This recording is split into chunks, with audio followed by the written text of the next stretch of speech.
All right, now we're going to something completely different. It's not a parallelogram at all. It's a trapezoid. It's still a four-sided figure, still a quadrilateral, but we have some things we know about a trapezoid. We know that exactly one pair of opposite sides are parallel to each other, as shown right here, so that means it's a trapezoid. That means if there's exactly one pair that are parallel, that means the other two sides, this one and this one right here, would not be parallel to each other. All right, and it also says T and S are midpoints, so T and S is midpoint, so HT and TL are equal, JS and SK are equal to each other. That's going to help us in one of the problems. All right, we learned something. We talked about the bases. If I add up the two bases and take half of it, so it's half the sum of the two bases is equal to this mid, I think they call it a mid segment. I don't know. It seems this book might give it a name, call it mid segment. I taught out of another book that never did give that thing a name.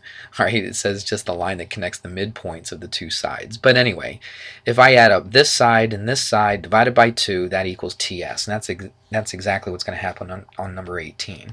So on number 18, let's put the stuff in here. HJ is 14, so this top one is 14.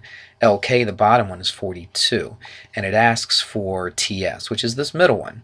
You could call it TS or just make it easy for our math, call it X or whatever letter you would like. So what did we just say about these two sides, these two bases?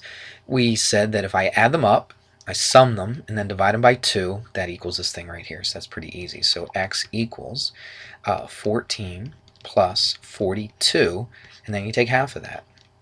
All right, so 14 and 42 is 56. Divide that by 2 and you take half of that and you get 28.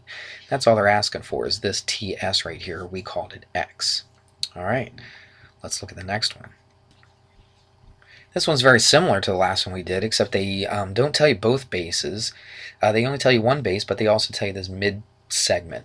All right, so let's put that in here. HJ is 7.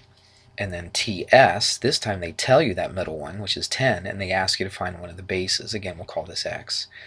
So remember what we do. We just set it up just like we did before. We add them up, divide it by 2, and it equals the mid segment, this middle one right here. That's the way that I would approach it. Some of you guys probably figure out a little bit more efficient way to do this, but I'm going to do it like this. I'm going to say if you add up the two bases, because this works every time, you add up the two bases, divide by 2, that equals the middle segment, that mid segment. And now you can just solve. Multiply both sides by 2.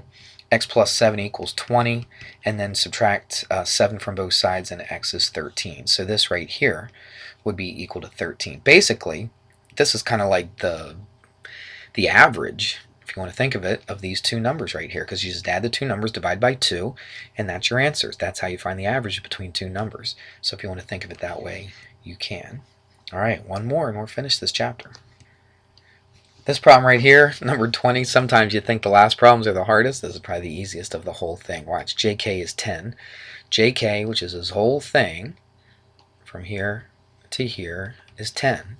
It says find SK. Well, remember what we said. T and S are midpoint. So S is a midpoint of this thing right here. You're just trying to find SK.